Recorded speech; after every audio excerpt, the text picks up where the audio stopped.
강 소망과 확신이 능력입니다 라고 하는 제목으로 말씀드리려고 합니다. 북이스라엘 왕들을 살펴보고 있지요. 아합이 하나님 앞에 잘못된 일만 하다가 죽었고, 아들 아하시아가 갑작스럽게 왕위를 물려받았지만 그도 역시 하나님 잘 섬기지 못하고, 또 이방신 바알세룹에게 자기의 왕실 옥상 난간에서 떨어져서 자기가 중병이 들었는데 나을지 안 나을지 그거 물어보고 우상에게 의지했던 그런 것 때문에 2년 만에 죽고야 말았습니다. 아들이 없었어요. 그래서 왕위를 이어갈 사람을 자기의 형제 중에 여호람, 나중에 남유다에도 왕이 여호람하고 똑같기 때문에 구별하기 위해서 요람이라고 우리 성경에 기록하고 있습니다만, 어쨌든 여호람이 왕위를 계승하게 되어서 여호람이 통치를 하는 내용이 나와야 될 텐데, 우리 성경은 거기에서 잠깐 멈추고 엘리야 선지자가 승천한 내용을 기록하고 있습니다. 엘리야가 승천하면서 그 뒤를 이어받을 선지자가 엘리사 선지자입니다. 이 엘리야나 엘리사 둘 다 엘리야 선지자가 하늘로 들림 받을 것을 익히 알고 있었습니다.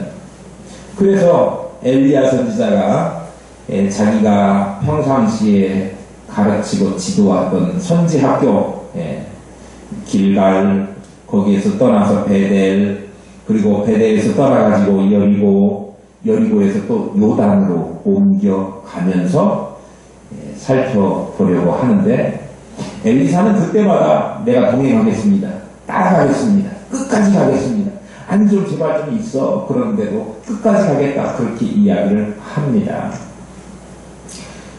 그래 결국은 동행하게 됐지요.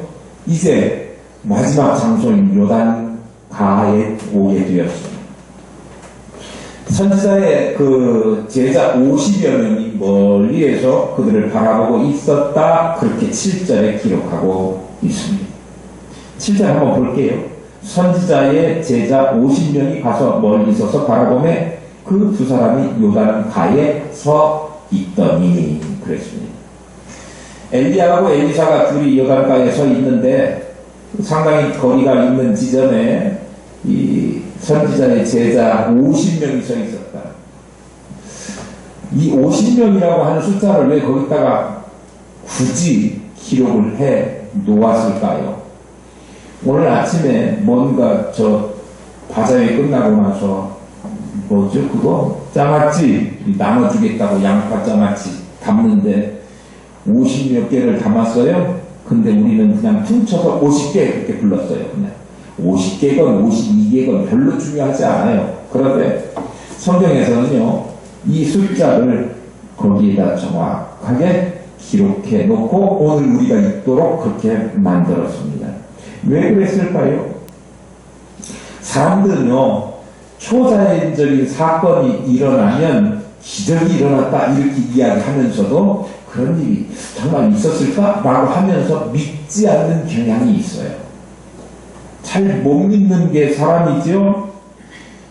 그런데 상식적으로 이해되지 않는 일이 일어났다 그러면 사람들이 믿지 않는 그런 것을 이미 성경 기자는 알고 있어서 엘리야 선지자가 승천했다 라고 성경을 통해서 기록하면 무슨 허무맹랑한 소리를 하느냐라고 믿지 않을 우려가 있어서 엘리야 선지자가 분명히 죽음을 맛보지 않고 에녹처럼 하늘로 들림을 받았다라고 하는 사실을 기록하고 그것이 거짓말이 아니라 진짜였다라고 하는 진실성, 그걸 부여하기 위해서 여기에 그것을 목격한 그의 제자 50명이 분명 있었다라고 하는 사실을 기록하고 있는 거예요. 그러니까 혹여 교회 다니는 사람들 중에도 말씀을 듣고 이런 일이 어떻게 사람이 안 죽고 하늘로 휘리바람 타고 올라간다냐 이렇게 생각하는 사람이 없겠지만 없기를 바래요. 정말 하나님의 들림을 받아서 올라가는 것이 사실이다. 그 사실을 목격하는 사람들이 있었다라고 하는 거예요. 믿으실 수 있기를 소망합니다. 네. 주님의 부활도 실제였습니다. 주님의 부활도 믿지 못하는 사람들이 많았습니다. 실제로 주님의 부활을 목격하는 사람들이 있었습니다. 고린도전서 15장에 보면 베드로에게 나타나시고, 그리고 그 후에 12제자에게 나타나시고, 그 다음에 또 500여 형제에게 동시에 일시에 보이셨다, 그렇게 기록하고 있습니다. 그 500명이 사도 바울 당시까지도 생생하게 멀쩡하게 두는 불을 두고 살아 있었다, 이렇게 기록하고 있어요. 그 후에 야고보에게, 그 다음에 사도들에게 나타나시고, 그리고 맨 마지막에 자기 고백처럼 만삭되지 못한 나에게도, 누구? 사도 바울에게도 나타나 보이셨다, 그렇게 기록하고 있습니다. 예수님의 부활을 못 믿는 사람들이 있는데 예수님의 부활은 실제 사건이었습니다. 만약에 예수님의 부활이 허위로 기록된 것이라고 하면 오늘날 기독교가 2000여 년이 지난 지금까지 존재할 수 없었을 것입니다. 만약에 또한 예수님의 부활이 거짓이라고 한다면 그 뒤에 예수님의 부활을 사실을 목격하고 정말 이 예수님 믿어야 구원이 있다라고 하는 그 생각 때문에 예수를 위해서 내가 저런 예수님이라면 내가 죽기까지 각오하고 저 예수님 증거하겠다라고 하는 그 각오 때문에 목숨을 바쳤던, 그리고 예수님을 부인하지 않고 끝까지 그 믿음을 지켰던 순교자들의 그 심리는 무엇로, 심리적인 동기, 순교에 대한 심리적인 동기를 무엇으로 설명할 수가 있겠습니까? 그 사람들이 예수님의 부활을 목도했기 때문에 그 예수님에 대한 충성과 각오와 그리고 순교까지도 감행했던 거예요. 받아들였던 거예요. 여러 사람들에게 보여주신 주님의 부활, 그것이 우리의 생각과 이성으로 이해되지 않는다고 하더라도 성령 그 당시에 살아있던 많은 증인들이 그러셨고, 하나님께서는 죽은 자도 살리시고 병든 자도 고치시고 못하시는 것이 없으시는 전능하신 하나님이라고 하는 사실을 믿으실 수 있기를 소망합니다. 다시 우리를 또한 죽은 자 가운데서 다시 살리셔서 영원한 안식과 또 영원한 생명을 주실 것을 확실히 믿으실 수 있기를 소망합니다. 또 하나 기억해야 될 것은요, 주님께서 우리 교회가 비록 작고 초라하지만 하나님이 흥하게 하시고 없는 것도 있게 만드시는 하나님께서 흥하게 하시고 크게 하시고 하나님의 능력을 우리 교회를 통해서 보여주실 것을 50명 아니라 500명도 5,000명도 5만 명도 넘는 사람들에게 하나님의 살아계심을 드러내 보여줄 수 있는 그런 증거를 만들어내는 교회로 성장시켜 주실 것을 확실히 믿으실 수 있기를 축복합니다. 엘리야가 겉옷을 말아서 요단강을 내리쳤습니다. 그러니까 요단강이 쫙 갈라진 이적이 바로 8절 말씀입니다. 엘리야가 겉옷을 가지고 마라 물을 치매 물이 이적이 갈라지고 두 사람이 마른 강 위로 건너더라. 엘리야의 겉옷은 망토 같은 거였어요. 헐렁하게 위에다 걸치는. 요즘식으로 이야기하자면 목사님들의 가운이나 자기 신분을 나타내는 옷들 있잖아요. 의사 선생님들도 하얀 가운 같은 거 있죠? 예. 그런 거였어요. 그 가운은 뭘 나타내요? 그 사람의 신분이나 권위나 지위나 할 수 있는 능력이나 이런 것을 나타내는 거예요. 그런데 그 겉옷을 가지고 물을 치니까 물이 갈라졌고 요단강을 두 사람이 건너가게 되었다. 그렇게 성경이 기록하고 있습니다. 엘리야의 겉옷이 신분을 나타내는 그런 옷이었지만 저는 그 부분도 물론 중요한 내용이지만 그보다는 제가 오늘 본문에서 말씀드리고자 하는 내용은 그가 옷을 벗어서 그걸 가지고 돌돌 말아갖고 쳤다 그랬어요. 그 옷이 뭐라고? 그런데 그것이 요단강을 가르는 능력을 만들어냈어요. 기적을 만들어냈어요. 작은 것이잖아요. 보잘것없는 것이잖아요. 여러분 옷 벗어서 한번 던져보십시오. 뭐가 일어나면 옷만 더러워지죠. 그런데 그것을 하나님께서 붙들어 쓰시는 사람 손에 들려주실 때에 그것이 능력 된다. 네. 우리가 지난주에 임직식이 했는데 우리가 가지고 있는 받은 직분 그게 뭡니까? 그런데요 사람들이 그걸 하찮게 여기는 사람들에게는 그것 가지고 아무 일도 안 일어나지만 그걸 귀하게 하나님 손에 붙들려서 잘 간다 하면 그것을 통해서 기적을 만들어내실 수 있다 그런 이야기예요. 마치 출애굽할 때 모세 그 80세 백방이 하얀 그 어르신의 손에 들려졌던 지팡이가 홍해를 가르고 많은 사람들을 안전하게 건너갈 수 있도록 기적을 만들어낸 것처럼 지팡이 그 막대기가 뭐라고요? 아무것도 아니잖아요. 아무것도 아닌 것을 가지고 많은 사람들이 두 눈이 휘둥그레질 만한 이적과 기적을 만들어낼 수 있다고요. 우리 교회가 숫자 세보세요. 몇 명이나 되는 거예요. 우리 밝히지는 맙시다. 방송, 전국 방송으로 나가는 거니까. 네. 그런데 이 작은 수라도 하나님 앞에 붙들려서 쓰임 받으면 능력을 만들어낼 수 있다. 나는 이 본문이 그거 말씀하고 있다고 생각해요. 네.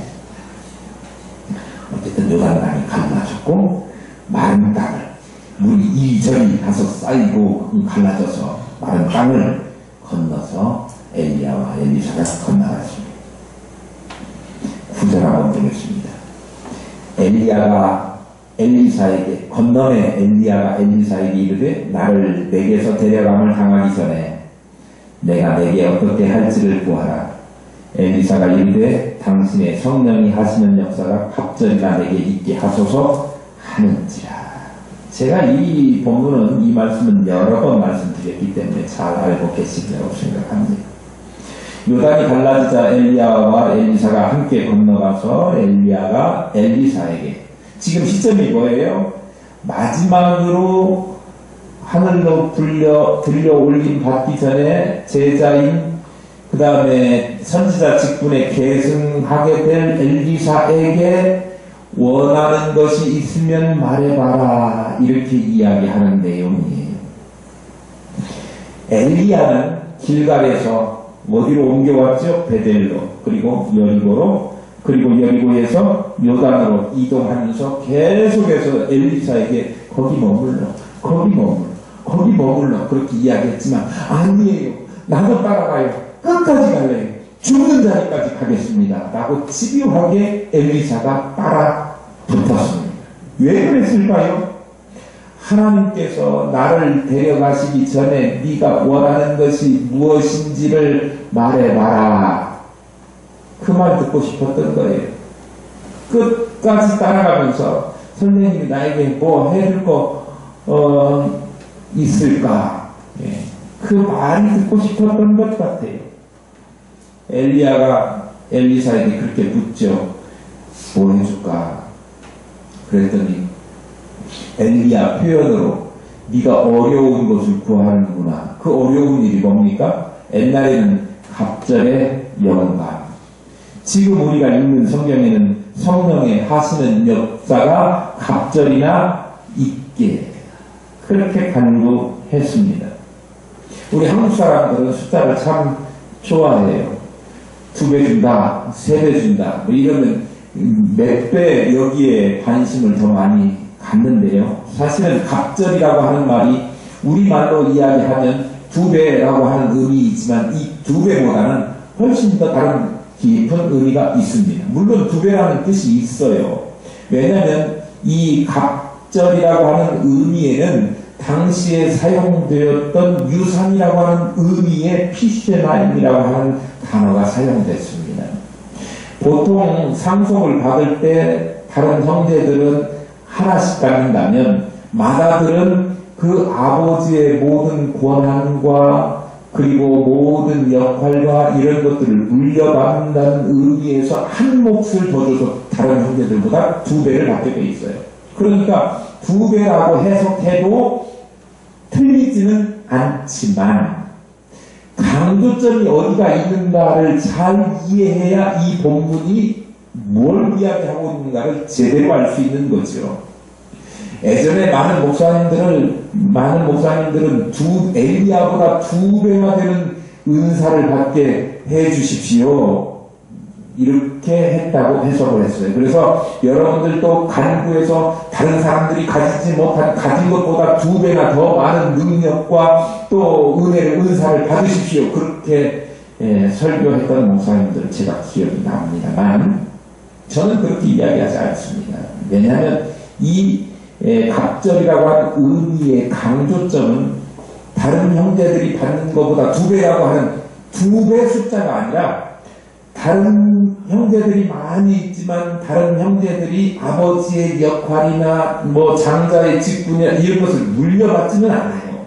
누가 첫째 되는 사람이 물려받는 상속받는 유산으로 받게 되는 그러한 권리를 갖게 된다는 거예요.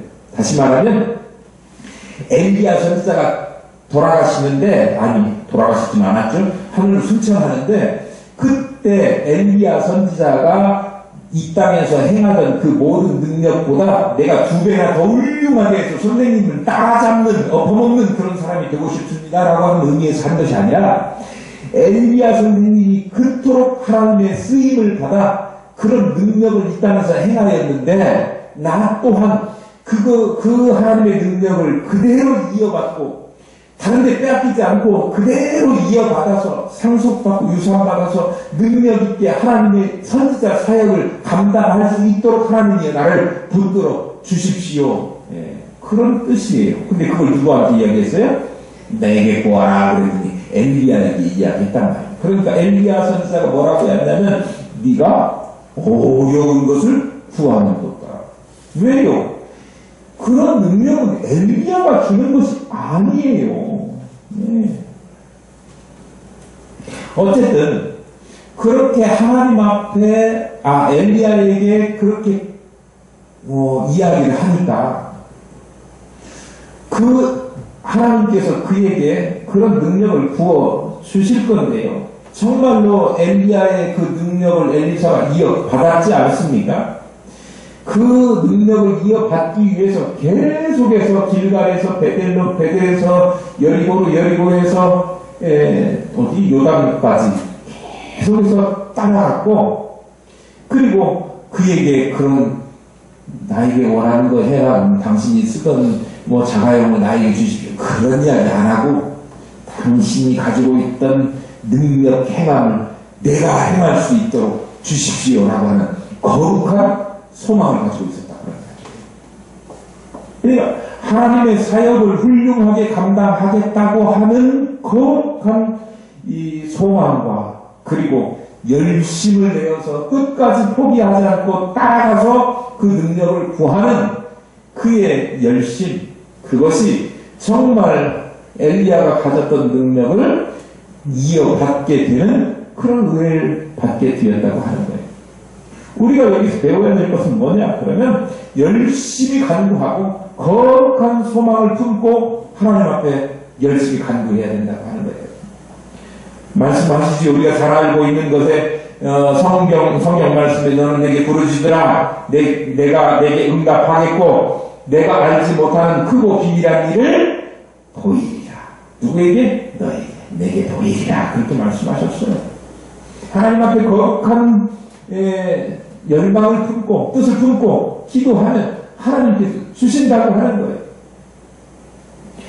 또 주님께서는 구하라 그리하면 너에게 주실 것이요 찾으라 그러면 찾을 것이요 문을 두드리라 그러면 열리리라 말씀하셨습니다.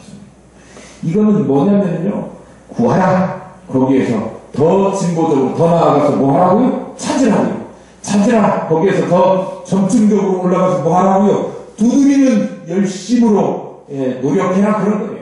하나님 앞에 거룩한 열망을 가지고 간구하고 기도하고 노력하고 행하면 하나님께서 그대로 이루어 주신다, 그 약속을 우리에게 하고 있는 거예요. 하나님 앞에 우리가 열심으로 거룩한 소망을 품고 간구하시고 또 그래서 받으시는 저와 여러분 될 수 있기를 축복합니다. 하나님께서 좋은 것으로, 풍성한 것으로, 가득한 것으로, 넘치는 것으로 주실 줄로 믿습니다. 10절 보겠습니다. 이를 내가 어려운 일을 구하는 거다. 제가 말씀드렸죠. 큰 이야기가 나옵니다. 그러나 나를 내게서 데리러 가시는 것을 내가 보면 그 일이 내게 이루어지려니와 그렇지 아니하면 이루어지지 아니하리라 하고 그랬습니다. 성령이 하시는 갑절의 역사를 구하니까 어려운 일을 구한다 그렇게 이야기하는 이유는 그것은 엘리야가 할 수 있는 일이 아니기 때문에요. 하나님께서 역사하시는 거지 엘리야가 능력을 주고 안 주고 이것 차원이 아니라고요. 내가 쓰다 남겨놓은 물건들 너에게 준다, 그런 차원이 아니지 않습니까?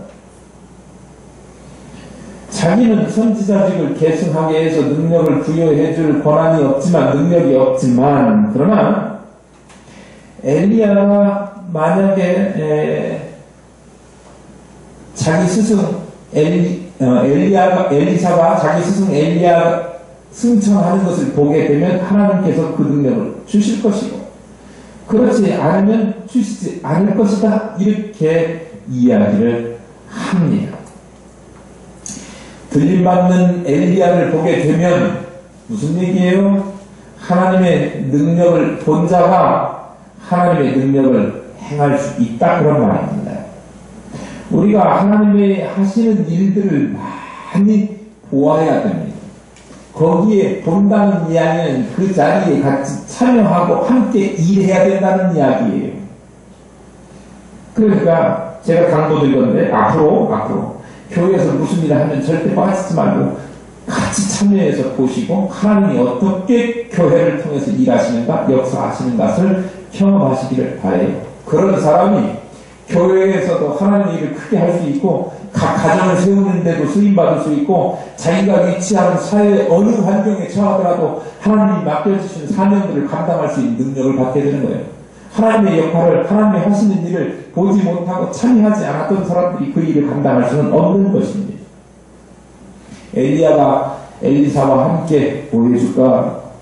갑절의 영감을 주십시오 라고 하는 이야기를 주고받으면서 길을 가는데 불수레와 불만이 엘리야와 엘리사 사이를 갈라 놓았습니다. 그리고 엘리야가 회오리 바람으로 하늘로 승천하게 됩니다. 정말 하늘로 승천을 했습니다. 그 사실을 엘리사도 봤고, 그리고 저 멀리 떨어진 누구도 봤어요? 50여 명의 제자들도 봤어요. 엘리야가 불수레를 또 불만을 타고 하늘로 승천했는지 아니면 회오리 바람 속에 공중으로 들림을 받았는지는 저는 잘 몰라요.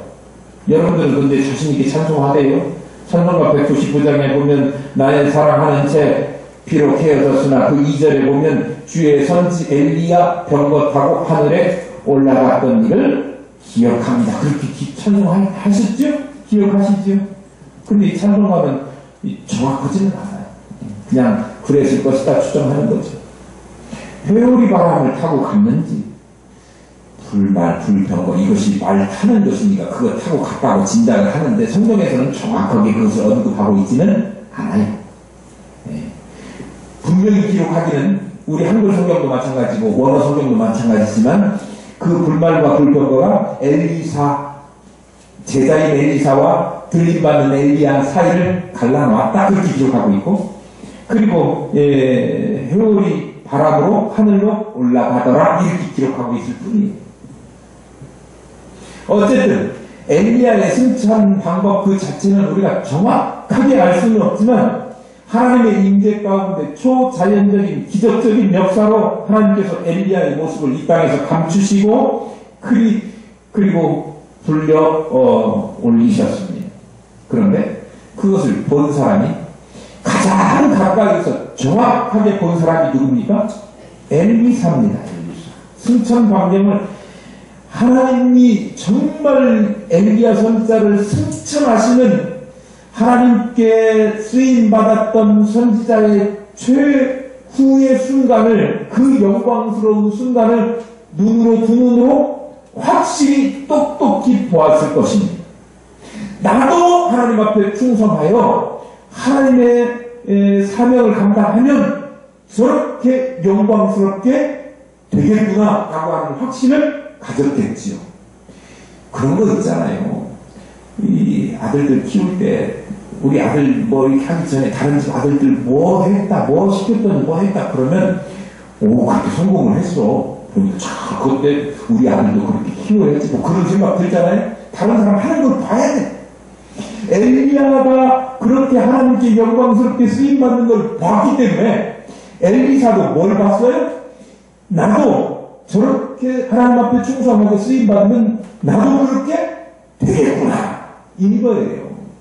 확신을 가질 수가 있었죠. 그래서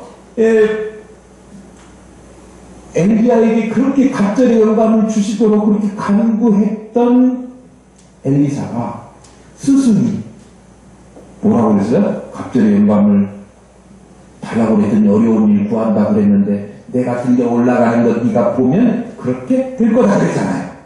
정말 그 사실을 봤네요. 그 광경을 목격했네요. 그러면 엘리사는 어떤 마음이 들었을 것 같아요? 나도 분명히 하나님이 붙들어서 사용하시는 능력을 부여받을 것이다 라고 하는 확신이 들었을 거예요. 그 확신 속에 자신의 사명을 능력 있게 감당하는 하나님의 쓰임받는 선지자가 된 것입니다. 확신을 가지니까 그 일을 감당하는 선지자로 쓰임받은 거예요. 우리는 사실 연약한 사람들입니다. 연약한 인간이에요. 연약한 인간이 주님이 하신 것과 같은 일을 똑같이 그 길을 걸으면서 제자의 삶을 산다고 하는 것은 사실 불가능할지도 모릅니다. 그러나 주님께서 우리에게 주신 사명과 직분, 그것은 세상 사람들은 흉내낼 수도 없는 일이지만 주님의 은혜와 주님의 대속과 주님의 죽으셨다가 다시 사심과 그리고 승천하신 이 모든 사실, 그리고 우리 권사님 오늘 기도해 주셨지만 성령을 보내주셔서 우리와 함께 하시고 우리 연약함을 채우시어서 우리 대신에 간구하시고 우리를 도우시는 성령이 우리와 함께 하신다라고 하는 사실을 뭐 하는 사람들이에요? 믿는 사람들이에요. 그러니까 우리 인간 자체는 연약하고 부족하지만 그 주님의 능력과 성령의 도우심을 확신하는 사람들에게는 하나님께서 엘리사에게 그 능력을 부여해 주셨던 것처럼 우리에게도 같은 능력을 부여해 주셔서 하나님의 일을 능력 있게 감당할 수 있게 하신다는 거예요. 하나님은요, 큰 것을 통해서 역사하는 것이 아니라 작은 것을 통해서 큰 역사를 이루시는 하나님이십니다. 믿습니까? 네. 500이어 가지고 5,000명을 먹이고 12광지를 남기셨던 그 주님의 능력이 그 사실을 믿고 확신 가운데 거하는 성령님이 도우실 것을 믿고 나아가는 우리에게 임하시고 역사하시고 그 일을 감당할 수 있도록 하신다는 거예요. 나는 연약하고 나는 부족해도 성령이 도우셔서 우리를 채우시고 도우시고 붙들으시고 할 수 있는 능력을 허락하시면 하나님의 역사를 이루어가는 주인공으로 쓰임받는 저와 여러분 사명자들이 될 줄로 믿습니다.